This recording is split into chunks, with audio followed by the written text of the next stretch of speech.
Hey there, I'm Teacher Doug here. I hope this video finds you well. Today we have an intermediate conversation lesson and it's about world languages, something that we all love to talk about, right? So let's get it started. The first exercise we have here is a vocabulary. I'll play some audios here. We'll take a look at the examples. I'm going to explain it in general. So I ask you to repeat it after the audio, okay? Fascinating. Fascinating. Can you repeat that? Fascinating. Fascinating. Fascinating. It's the same as saying very interesting. So, history is fascinating. History is so fascinating. It's so fascinating. Or, My baby finds nature fascinating. my baby finds nature fascinating. I find ancient history fascinating. I find ancient history fascinating. Please read all the sentences together, okay? This will improve your pronunciation and also your speaking because you are internalizing some structures. Even though they might be basic structures, simple structures, it's good for you to repeat them out loud, practice pronunciation, and internalize some speaking structures, okay? The facts I learn are so fascinating. The facts I learn are so fascinating. So, this is how we can use fascinating in a sentence. This is an adjective, of course, fascinating. So, you can call a story fascinating, or you can call a situation or some equipment or machine. You think, oh, it's fascinating because it's able to do so many things. Moving on to the next vocabulary. Tribe. Tribe. That's it. Tribe. Tribe is a small community of people who share the same language, culture, leader, etc. So we might think about African tribes or Amazon tribes or Indian tribes, but in fact, there are many kinds of tribes even nowadays. Members of the tribe are performing a traditional dance. Members of the tribe are performing a traditional dance. A traditional dance, so something that is part of their culture. In Amazon rainforests, they still discover new tribes. In Amazon rainforests, they still discover new tribes. So read it out loud. This tribe is known for covering their whole bodies in tattoos. This tribe is known for. This is a nice expression, to be known for. People know it's something that everybody knows, or it's famous. It's a famous fact. So this tribe is known for covering their whole bodies in tattoos. Interesting. Next vocabulary we have here. National identity. National identity. You can say identity, identity. This is like a variation of pronunciation, usually the difference between British and American English. And the definition is a sense of belonging to a country represented by your language, traditions, and culture. Okay, national identity. Let's hear some of the examples using this vocabulary. His national identity is important to him. His national identity is important to him. Our language is our national identity. Our language is our national identity. So it's a part of your national identity. The flag of your country, or some customs, or traditional food, dance, music. Many things can be a part of your national identity. About to, I love this phrase. This is an expression. I'm about to do something. So, about to. About to. About to. You see, we have double T's here. It's not actually a double T, but it's a T at the end of about.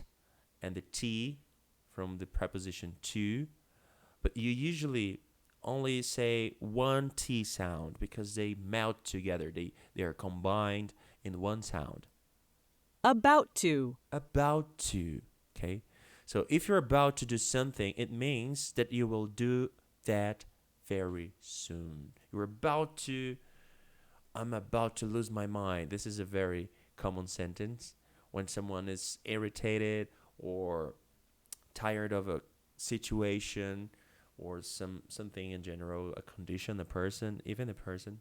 So you can say, I'm about to lose my mind with you. You're going to get crazy. You're going to have some kind of reaction. So it looks like it's about to rain. It looks like it's about to rain. What it means is there are evidences and signs that it's going to rain soon. That's funny. I was just about to say the exact same thing. So this is when someone says something very specific and it's by coincidence the exact same thing you would say. You can say, that's funny. I was just about to say the exact same thing. You can say that. Next example with about to. I was about to close my shop when a customer came in at the last minute. Okay, I was about to close my shop. So every shop worker, every shop clerk, store clerk, shop staff, and in general, people who work in shops, they hate when this happens. It's something you should never do because people will get crazy. So I was about to close my shop when a customer came in at the last minute. What is something that is similar that happens in all those three examples with the phrase about to? Can you see something that is always used in all three sentences here? It looks like it's about to rain. It is about to rain. I was just about to say. I was about to close. So usually we use verb to be because you are about to do something or you were about to do something. Okay? So this is something. The sentence is usually be about to. I'm about to leave my job. I'm about to tell her the secret. Next one, die out. Die out. Die out is just a general spoken expression, and here we see it's a phrasal verb that means to disappear, to stop existing. So some species of animals could die out. For example, Giant pandas are facing the threat of dying out. giant pandas are facing the threat. What is a threat? Something that is offering danger. Something that offers you danger. Not in the sense of offering something good. It's something really bad that represents danger for you. Like the chance that you can be killed or in great danger. So this is a threat. If someone threatens you, it means they are promising that they will do something bad to you. Okay? So facing the threat, you are facing something. You have to go and live that experience. Maybe you don't know how to face that, but you have to face that. So giant pandas are facing the threat of dying out. Second example with dying out. The language may die out in the very near future. The language may die out in the very near future. So I don't know which language they are talking about in this example, but it may die out. There's a possibility that this language will disappear. Next one. This is easy. Population. Population. What do we have here that most people get wrong? The pronunciation. How do they pronounce it wrong? Most people say population. Brazilian students, they have this tendency of pronouncing population. It's not population, it's population. Population. You can see here how the U sound has something special. It's not popu, it's population. Population. Okay? Can you repeat that? Can you realize that? Population. Population. All of the people or animals who live in a particular place. So what is the population of China nowadays? What is the population of India? I'm not sure, but I think India has now a bigger population than China. Ukraine had a population of over 48 million people when the last census was carried out in 2001. So, long time ago, more than 20 years ago, 48 million people. With a population of over 39 million, California is the most populous state in the US. Most populous state in the US. So, it's the biggest one in population. Next, we have a nice sentence. Two sentences that are nice to use in your spoken language. Sounds about right. I'm sure you've heard this somewhere at some point in your life. Sounds about right. Remember, you can always use Youglish. I'll try to leave the link in the description so you can copy those sentences and search for those sounds and pronunciations on Youglish, okay? Sounds about right. Sounds about right. Yeah, it sounds about right. And this sentence is used when you are pretty sure about something. You agree with something. Yeah, it sounds about right. You think something is true, and then you say that. You like American TV shows? Sounds about right. Yeah, it sounds about right. Can be used in this case. You like American TV shows? Sounds about right. Sounds about right. And bound to is likely to happen. Something that has great chances of happening. So it is likely to happen. High statistics that it will happen. Okay? Great chances. Some languages are bound to be popular.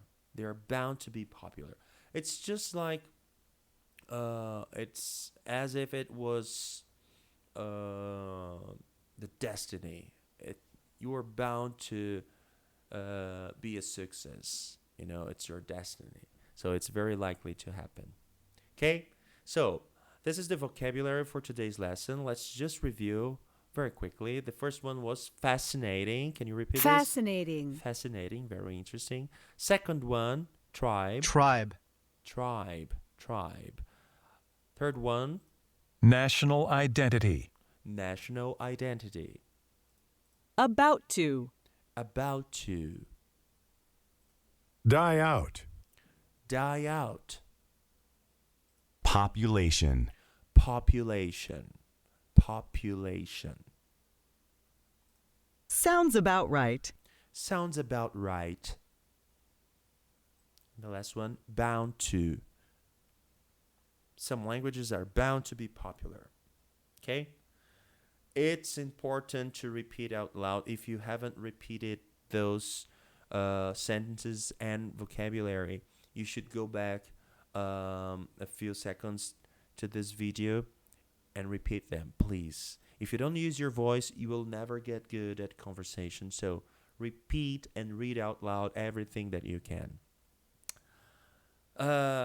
Speaking, let's practice some dialogue. We have this dialogue here. First, I'm going to be Lauren and Zach. I'm going to read all of the sentences and you just repeat, okay? Make sure you write down the new words or words that might be difficult for you. And then after that, we go back and I will do one of the characters. Okay?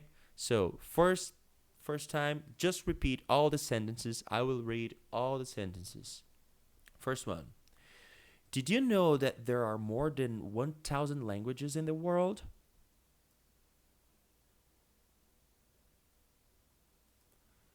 Did you know that there are more than 1,000 languages in the world?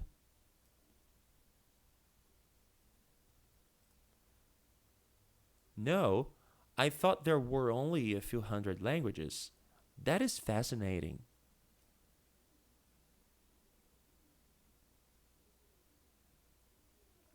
No, I thought there were only a few hundred languages. That is fascinating.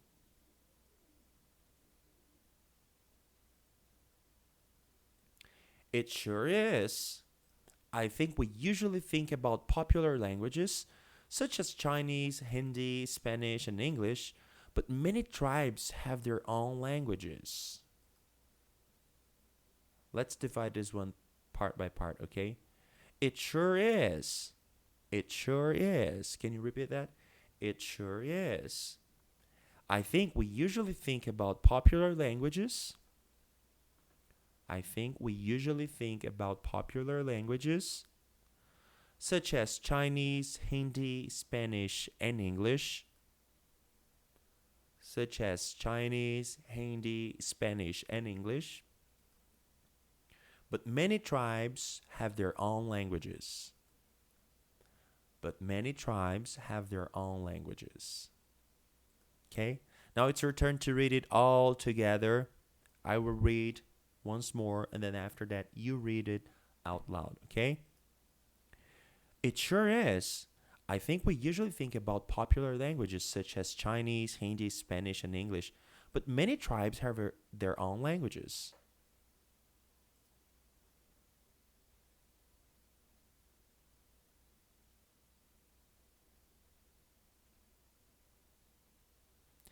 If everyone could speak English, it would be so easy to communicate.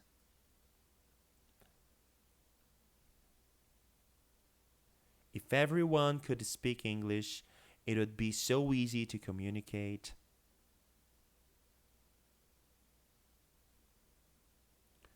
Well, maybe, but a person's language is part of their national identity.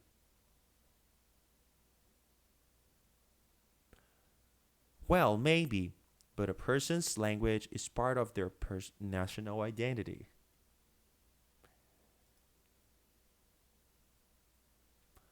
I heard that some languages are about to die out.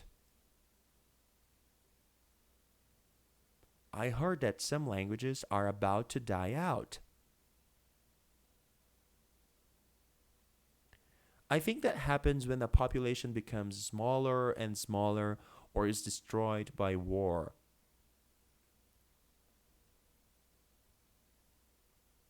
I think that happens when a population becomes smaller and smaller or is destroyed by war.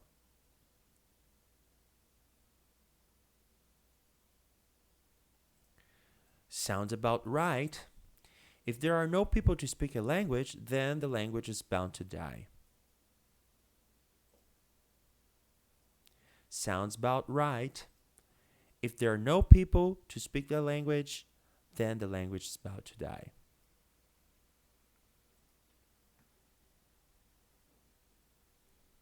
Okay, how was that? Could you repeat all the sentences? Did you get a good pronunciation practice? Now we go back to this dialogue, and I'm going to be first Lauren. I will only read her sentences, and you'll have time to read Zach's sentences, okay? So let's start from the beginning. Did you know that there are more than 1,000 languages in the world?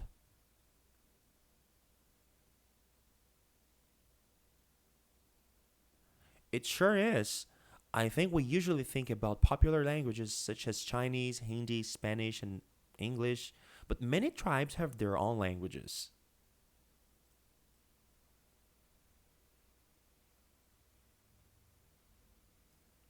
Well, maybe, but a person's language is part of their national identity.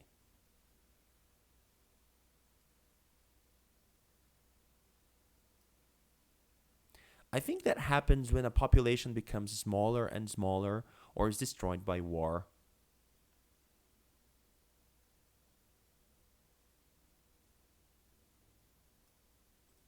Okay, I hope you have enough time to answer and to do Zach's lines. Now we'll change characters. I'll be Zach and you start with Lauren, okay?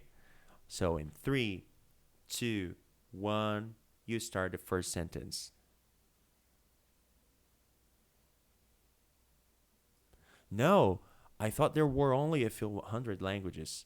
That is fascinating.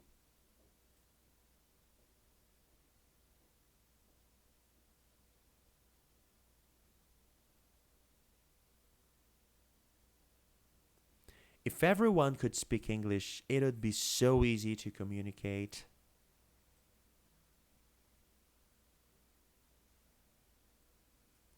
I heard some languages are about to die out.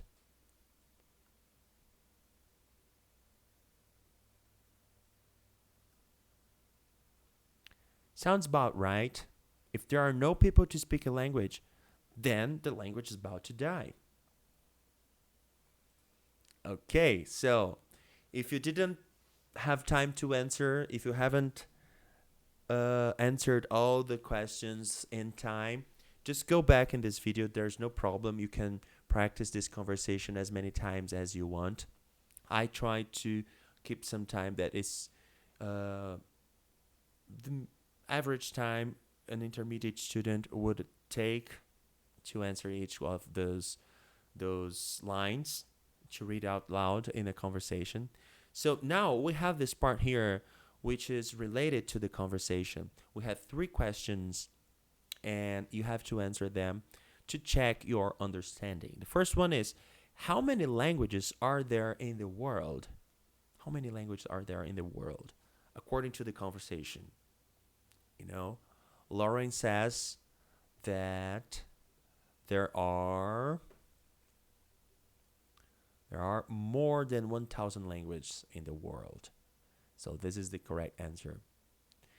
You could say, according to Lauren, or according to the conversation, there are more than 1,000 languages in the world. Number 2, what is language considered to be a part of? Language is a part of, according to the conversation.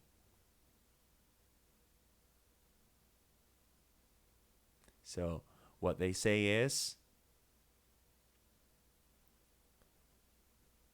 a person's language is a part of their national identity. National identity.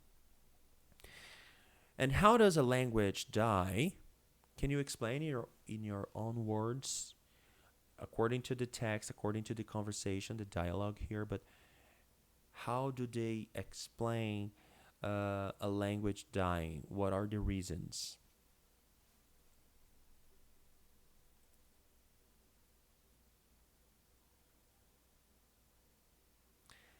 So, according to Laura, when a population becomes smaller and smaller or is destroyed by war, so a lot of people stop speaking the language, and according to Zach, if there are no people to speak the language, then the language is about to die. Yeah, this is the case of many real languages, native languages, Indian languages that we used to have, and few people survived, and the speakers became fewer and fewer until sometime there was no one else to speak the language. So this happened to many, for example, Brazilian native languages that we know about.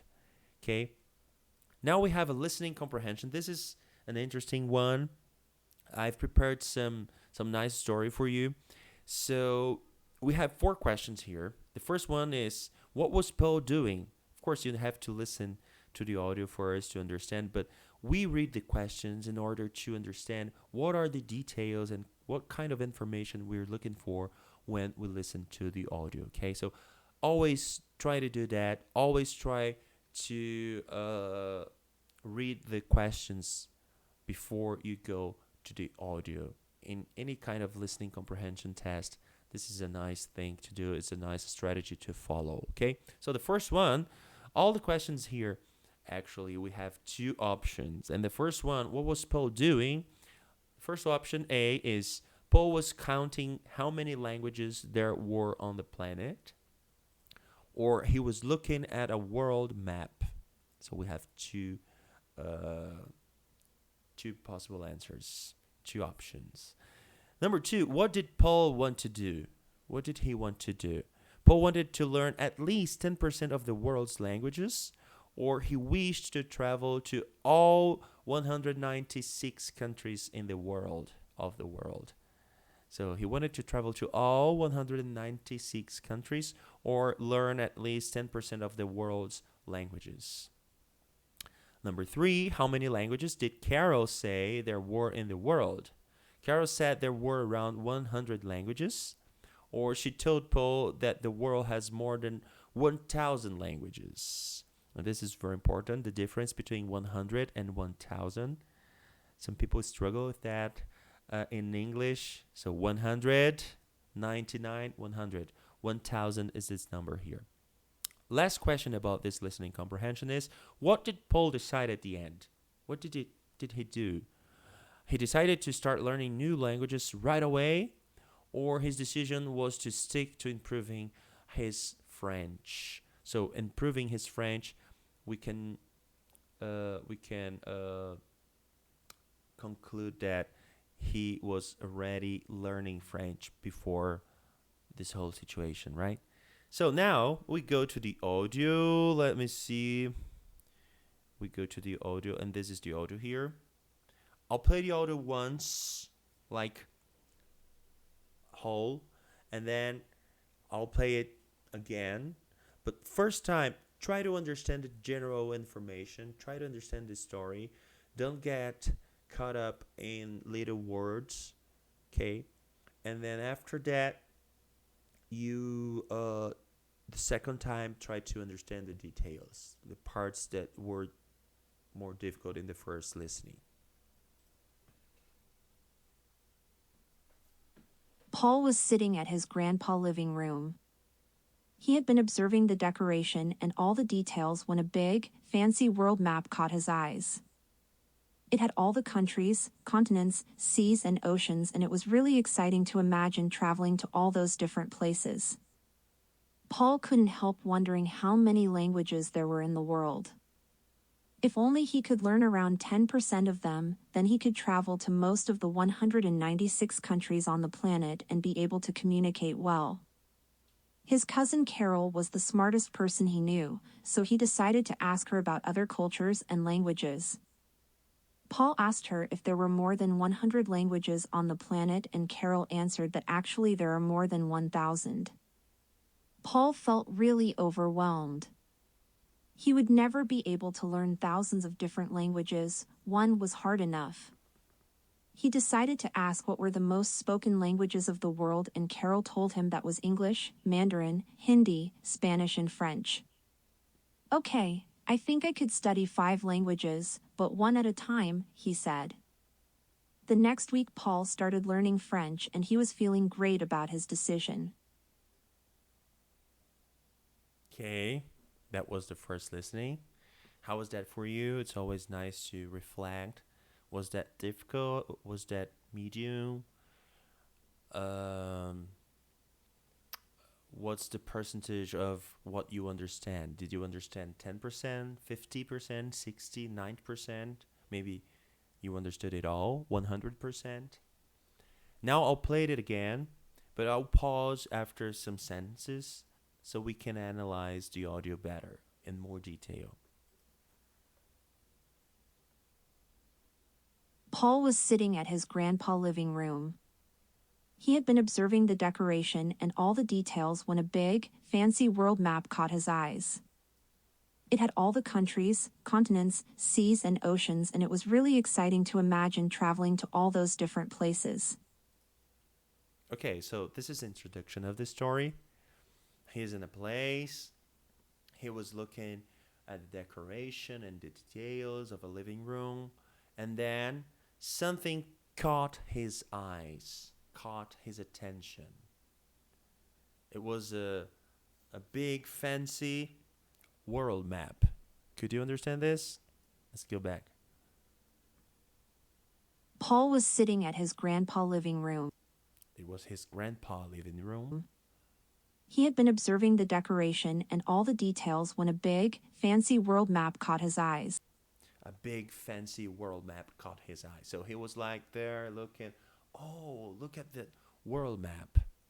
So the first question is, what was Paul doing? He was looking at a world map. He was not counting how many languages there were on the planet, although there is a question related to that in the next part of the audio. It had all the countries, continents, seas, and oceans, and it was really exciting to imagine traveling to all those different places. It was exciting to imagine traveling to all those different places. Look, when we have an audio practice, it's really important to listen and repeat. It doesn't matter if you're an intermediate, upper intermediate, advanced student.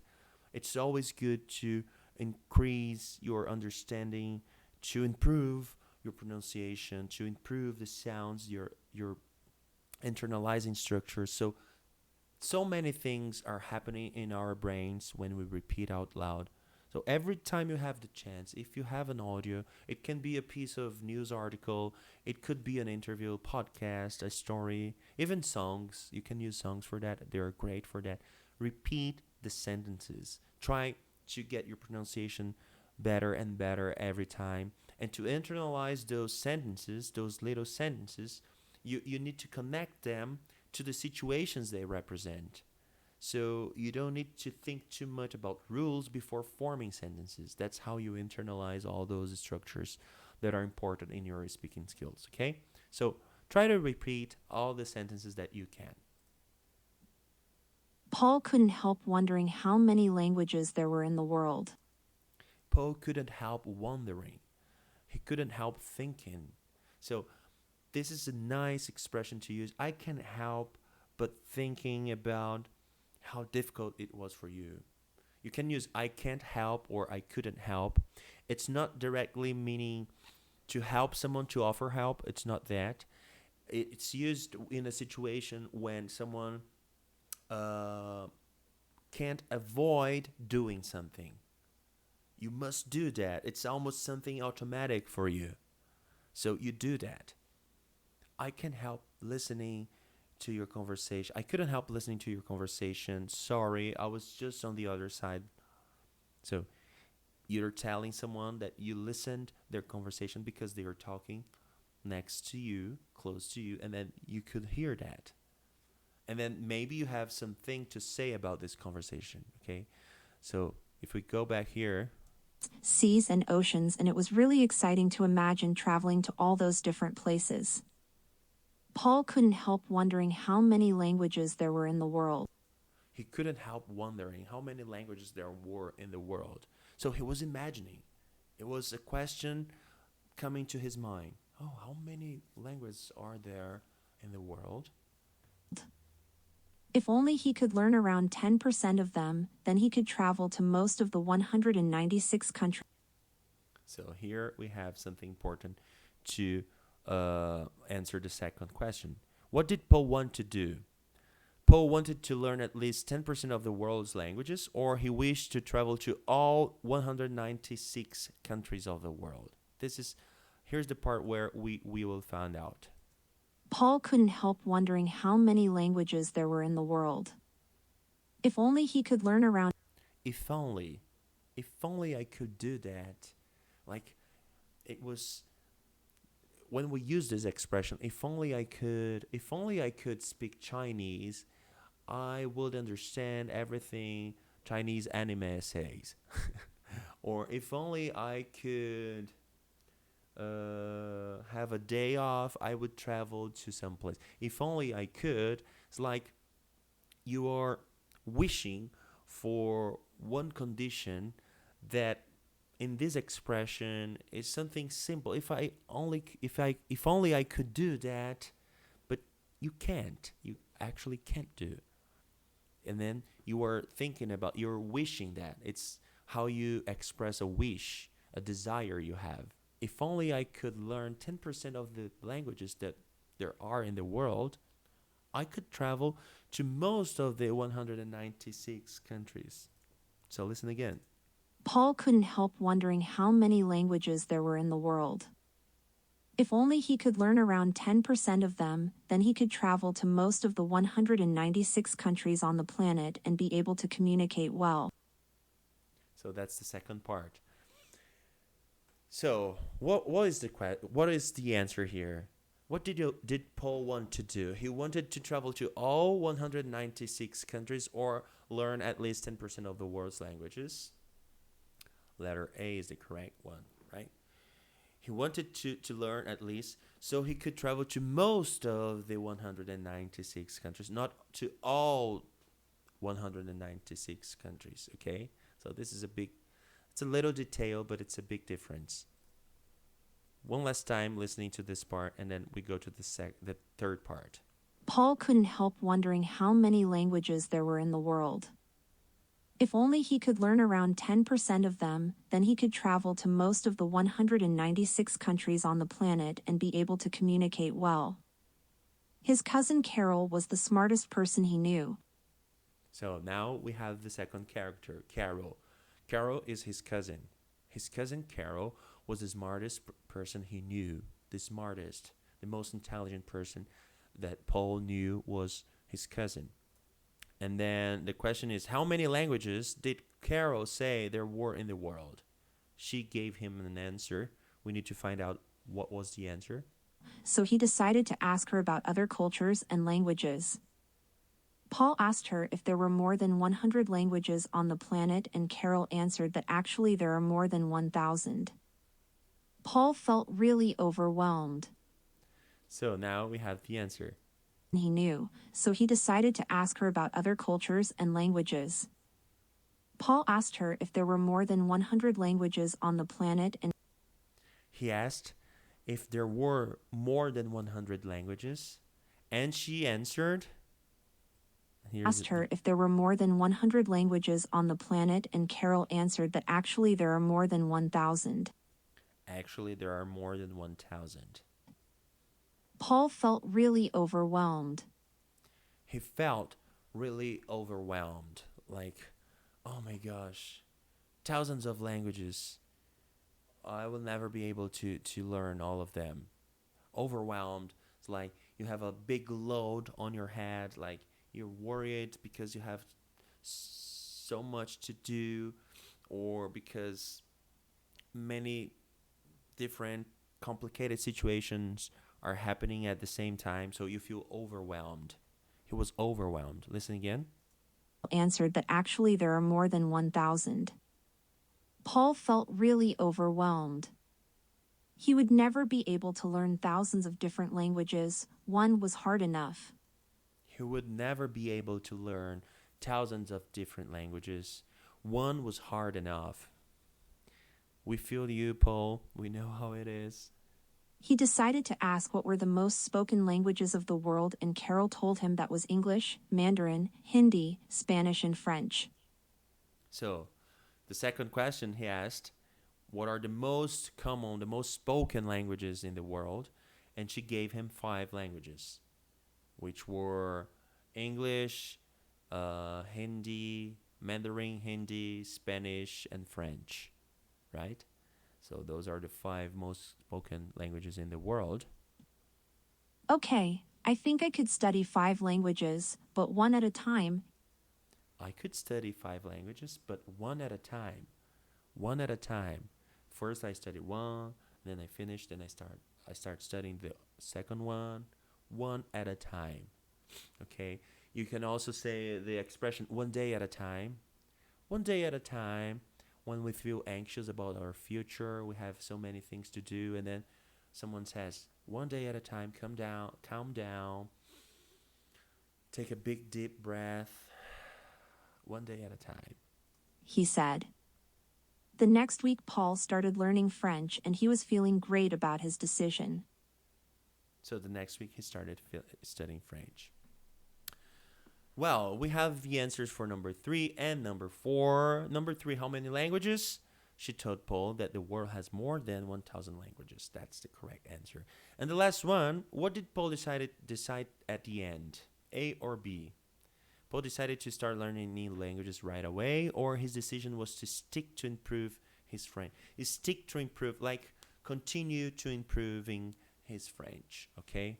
If you stick to doing something, you keep doing something, you continue doing something, okay?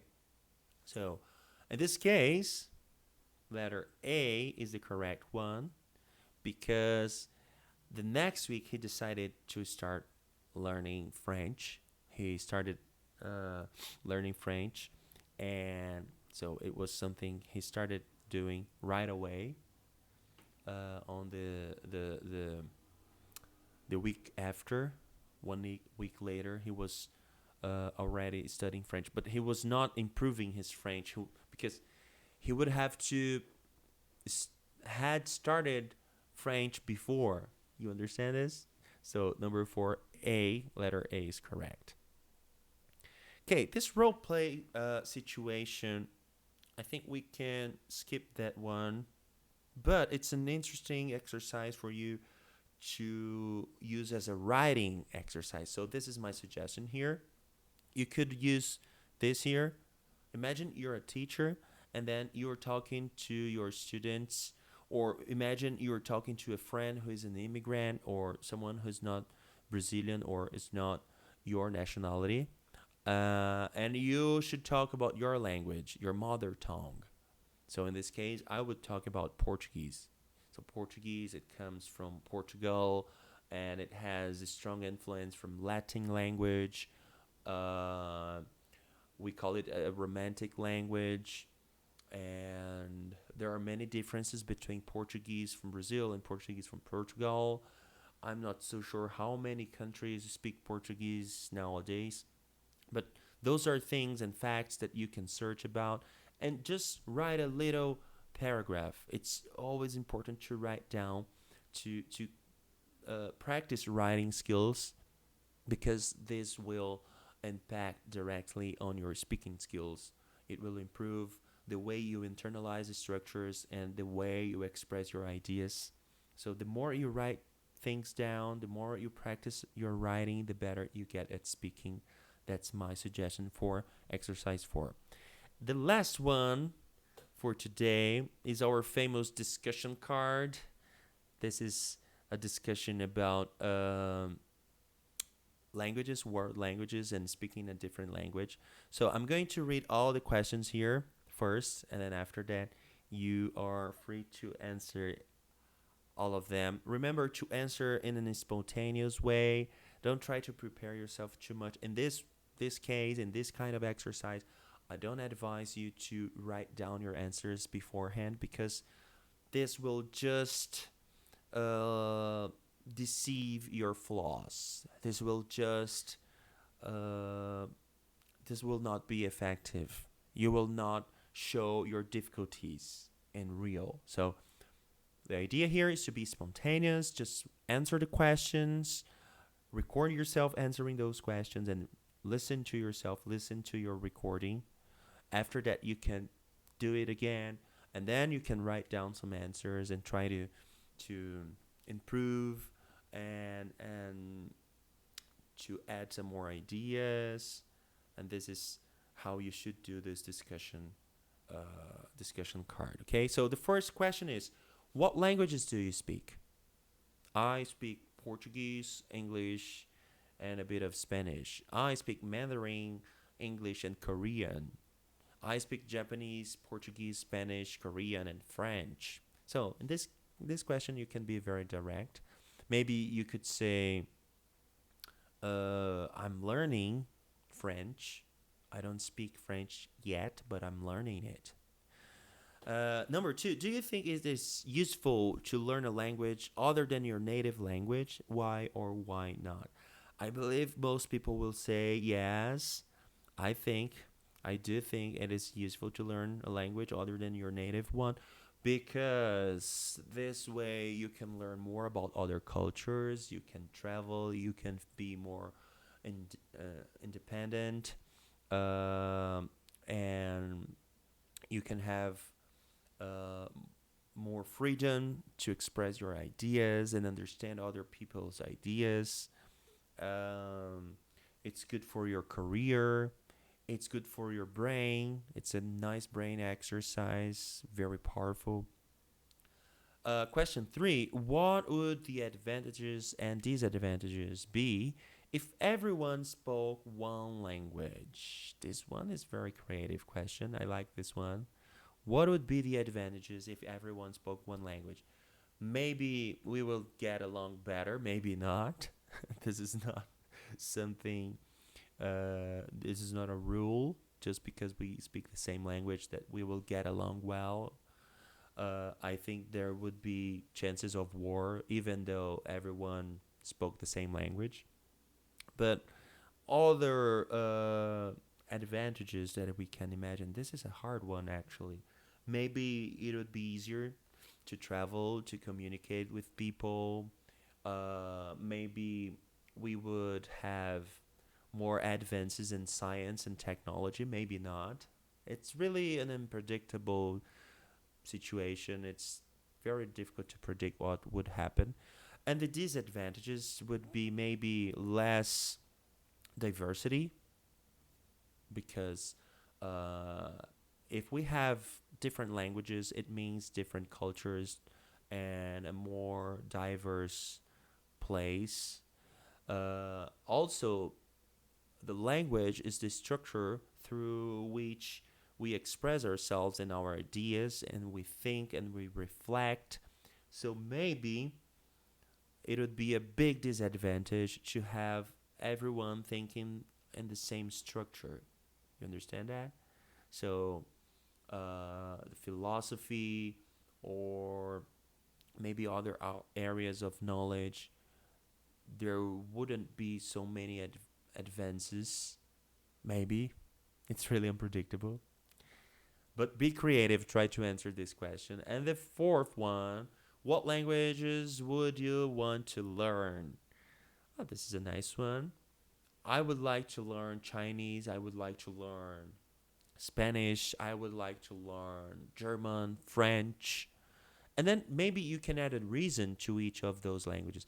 For example, I would love to learn Hindi because I know it's becoming the most spoken language in the world. Or maybe Chinese because it's certainly one of the most spoken languages in the world. But also because of the culture. I love the culture. I think I would learn so many things about the culture that I don't know yet. I would love to learn Spanish and practice more because I live in South America. So it would be nice to travel around and visit different places, being able to communicate in local language.